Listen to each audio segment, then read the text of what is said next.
Greetings, I'm Denise. I want to share a story about my mother-in-law's actions and how I responded.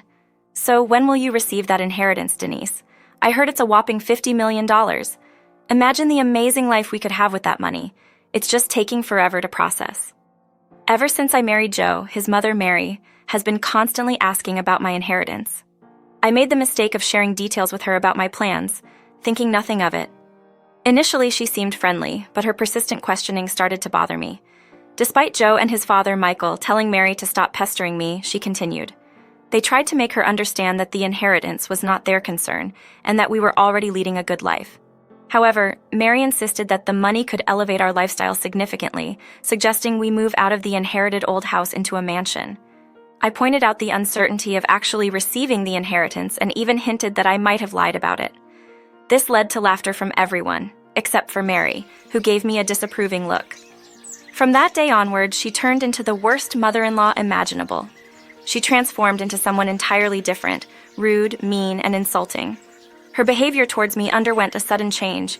She couldn't tolerate my presence anymore. Aware of her greediness, I suspected that my words might have offended or angered her. Little did I anticipate the extreme actions she was about to take. This woman went into a frenzy when she learned I was just a middle-class girl without a substantial inheritance. About 2 months later, Mary did something beyond my imagination. On a day when Michael and Joe were away for a fishing trip, I was in my room taking a break from working on my laptop. Mary, wearing a disgusted expression, approached me as I went to the kitchen. In a dreadful tone, she insisted I come to her room urgently, emphasizing its importance. Confused, I inquired about the matter, but she brushed off my questions, urging me to follow her. Unsure of why Mary was summoning me to her room, thoughts of a postnuptial agreement surfaced in my mind. Wanting to end the suspense quickly, I followed her upstairs. Upon entering her room, she locked the door behind me, holding the keys. Bewildered, I asked her about her actions, and she explained her motive. Mary claimed she was locking me in her room until I signed some papers. Stunned, I questioned the purpose of these documents. She revealed it was a postnuptial agreement crafted by a lawyer. I was required to sign it, declaring that I wouldn't claim anything from Joe in the event of a divorce. I couldn't fathom it. I refused, stating that Joe and I weren't headed for a divorce in the first place. Well, Denise, we'll address that soon. For now, could you do me a favor and sign these papers? Feel free to read them, but it won't benefit you. I can't let you leave without signing. I took the papers from her hand, curious about how she drafted the agreement. As I read through the terms, I was shocked to find that Joe and I couldn't claim anything from each other in case of a divorce. No alimony or asset division. We could only keep what we individually owned. It was absurd, and I felt immediate anger. I asked, "What does this mean, Mary? We never discussed a prenup or postnup. Why did you suddenly introduce this?" Mary explained, "Things have changed over the years. I expected you to inherit $50 million and a prenup seemed unnecessary. Now that it's not happening, I see you as a financial burden. Sign this prenup and I'll find a way to convince Joe to leave you." I realized, so Mary, all these years you avoided the prenup talk to secure Joe and yourselves a share of my inheritance. Now that it's not happening, you want me to relinquish my rights to his assets. How do you plan to persuade Joe to go along with this? Mary responded, "I'll come up with a story or something. I can't let my son marry someone like you. He needs to divorce you and marry someone wealthy so my family can live a life of luxury. I didn't raise him for years to see him marry a financial burden." "What are you talking about? Joe doesn't care if I don't have a huge inheritance," Denise protested. "Well, I care, Denise. I care if you don't have a substantial inheritance. I allowed my son to marry you because I thought you would contribute to a better life for us. Now it seems you'll ruin our lives by relying on my son," I replied, growing furious with Mary's statements. I was relieved that I had revealed there was no inheritance. Otherwise, I wouldn't have discovered how manipulative she was. Now I understand why Joe and Michael are always cautious of Mary. She's incredibly greedy and selfish, showing no regard for her son or daughter-in-law. I doubted Joe even knew about the postnup she wanted me to sign. Ready to express my thoughts, I knew she wouldn't let me leave without signing.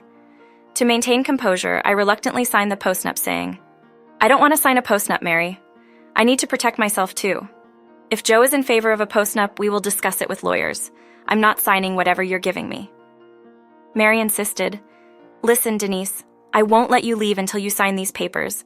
I can do this all day. Michael and Joe won't be back from their fishing trip anytime soon, and I know your boss is calling you to get back to work." Feeling trapped, I finally relented.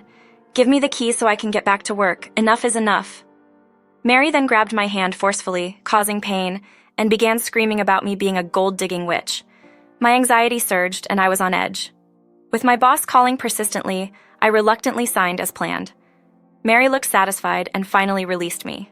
As soon as the door opened, I rushed out, locked myself in a room, and called my boss to explain everything. She, a compassionate lady, was appalled by Mary's actions. I mentioned that I might need some time off to deal with my challenging mother-in-law, and she agreed, telling me to take it. After Mary's physical confrontation, I decided to document the forming bruise with pictures. The more I stared at the mark, the angrier I got.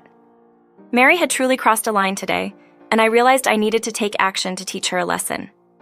Not wanting to disturb Joe and Michael, who were away, I refrained from calling that day and waited for their return. The following day, Joe and his father returned in good spirits. They became suspicious upon seeing Mary and me looking glum, unaware that our moods were due to entirely different reasons. When Joe attempted to inquire about the issue, I asked for some time, and Mary seized the opportunity to call him and discuss the prenup. Within 2 minutes of Mary's call, Joe stormed downstairs, visibly upset. "What the hell are these papers, Dad? Are you involved in this as well?" Confused, his father replied, "What papers? I don't understand. It's a postnup that Mom made for me and my wife. It's ridiculous." Joe, angered, questioned Mary. "What is going on? What will you say, Dad? She's just defending herself." Mary defended herself. "I'm protecting you and us, Joe. This wife of yours is worthless. She'll never help us have a better life. Instead, she'll drain you. She's a gold digger who lied to you about her inheritance." Joe, bewildered, asked, "What are you saying, Mom? What does Denise's inheritance have to do with us?" "Joe, you don't understand. I've encountered women like her. She might harm you and then take all your money in a divorce. You need to sign this postnup and then divorce her when the time is right. Then you can find a better woman who won't leave you absolutely broke." Joe erupted into a fit of rage upon hearing this. He began berating Mary, and even Michael joined in. I couldn't believe what I was witnessing. Unsure if Joe, being a mama's boy, would take my side, I was surprised to see both him and Michael fighting for me, even though they didn't know the truth about my inheritance. Assuming there was an issue with my inheritance, Joe questioned me after the heated exchange. "Why did you sign the prenup, Denise? You should have waited for me to come and solve this. You knew I would never agree to something like that. Why did you let Mom get away with this?" "I know you wouldn't have asked for a postnup, Joe. I trust you. You've always taken care of me without any conditions. I did want to discuss the postnup with you, but I wasn't allowed to." Mary cornered me and confined me in her room. Then she grabbed my hand and wouldn't let go until I signed the papers. I didn't have a choice. I was forced to give my signature. Stunned, Joe and Michael heard my explanation. What concerned them more was that Mary didn't deny or defend herself. She seemed confident and proud of her actions. Meanwhile, my husband and father-in-law were furious. They looked at me with disbelief until I showed them the marks on my arm. Then both of them confronted Mary. "Mom, what the hell have you done to Denise? How dare you touch my wife? This is assault. You bruised her." "Mary, you've completely lost it. Why on earth did you think this was the right way to act? Why are you both shouting at me?" "I did what I believed was best for my son. I couldn't let that person take advantage of him. Joe, I'm your mother, and I acted with your best interest in my heart. Are you suggesting I harmed my wife for your sake? How can you be so heartless? Just because Denise isn't inheriting money doesn't mean I'll leave her. I didn't marry her for wealth. But you promised us a better life, Mary. You said we'd live comfortably. How can that happen if you don't marry someone affluent? Mary, what's going on with you? Both Joe and Denise take great care of us, so why are you being so greedy? Isn't life good enough for you?" "Well, it seems not. I believe we can do better, but only if Joe marries someone wealthy. With his status and job, he could easily find a rich partner, and just imagine how much better our lives would be." Suddenly, Joe and Michael erupted, yelling at Mary. After a heated argument, Mary realized she was cornered. She understood that Michael and Joe wouldn't support her, so she resorted to manipulation. With tears streaming down her face, she loudly cried out, accusing them of making her the villain. She insisted she was only trying to secure a better life for everyone, emphasizing her entitlement to the house as a marital asset. Responding to her claims, Joe and Michael clarified that they were not freeloading in her house. Denise moved in to take care of everyone, and they were covering all expenses. Frustrated, Michael declared that he and Denise would move out 2 months, withdrawing financial support. Joe, too, expressed her intention to leave, fed up with Mary's greedy behavior and assault on Denise. Even the father considered moving out with them, stating he couldn't be with such a vile woman. Amidst the chaos, Mary belittled Joe, predicting her failure in moving out due to financial struggles. However, Joe, determined to cut ties with Mary, invited their father to join them, expressing her willingness to take care of him. Seizing the opportunity for revenge, Joe confronted Mary. She pointed out the foolishness of Mary's actions and declared that it was time for her to wake up. Before Joe could intervene, Joe prepared to deliver a message that would make Mary realize the consequences of her actions. "I assure you that there's no need to stress about it, Mary. I am fully capable of accommodating all two of us without any issues. Denise, don't amuse me. Your job isn't sufficient to support everyone. Without my house, you'd have nowhere to go. You're merely a financially struggling opportunist. That's not accurate. I'm neither broke nor a gold digger. In fact, I'm quite wealthy, holding around $50 million, although not all of it is in cash. What are you saying? You previously claimed there was no inheritance, and now you confess you lied about it. I was simply bored and annoyed by your persistence, Mary, so I jokingly mentioned there was no inheritance. I didn't expect it to provoke such a strong reaction and expose your true intentions. Trust me, Mary, I'm relieved now that I teased you that day." Mary was completely taken aback by my revelation, and even Joe and Michael were somewhat surprised. I could see Mary contemplating her next move, trying to regain my friendship. She awkwardly laughed and exclaimed, "Oh my God, you were joking. You're so silly, Denise. I thought you were serious about not having an inheritance." "That was mischievous of you, Denise.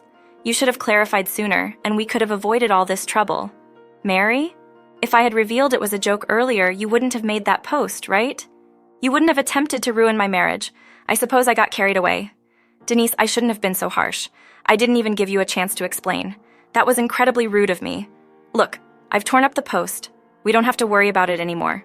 No, Mary, you no longer need to concern yourself with my inheritance. I have no intention of having any relationship with you again. If Joe is okay with us moving out and cutting ties, count me in." "Oh, Denise, we've made up our minds to leave. Mom's actions have made it clear how greedy she is, and I won't allow her to take advantage of you. We'll be moving out this month, and that's final. Dad will be coming with us." Mary found herself in a difficult situation that day. All two of us were determined to leave. Joe and I were already exploring houses and found 3 about an hour away. Within a month, we closed the deal and were ready to move in. Buying a house and relocating within a month is quite straightforward when you have the financial means, and fortunately, we were well off at that time. Following the plan, Michael also decided to move in with us. We intended to support him while he went through the process of divorcing Mary. He had already initiated the divorce proceedings that same month. Despite Mary's efforts to persuade us to stay, pleading for forgiveness and shedding tears over her situation, we stuck to our decision. She did own a house but lacked a source of income. Unable to claim alimony because Michael relied on Joe for financial support, neither Michael nor Mary qualified for alimony. In an ironic twist, Michael ended up with half ownership of Mary's house due to it being acquired during their marriage.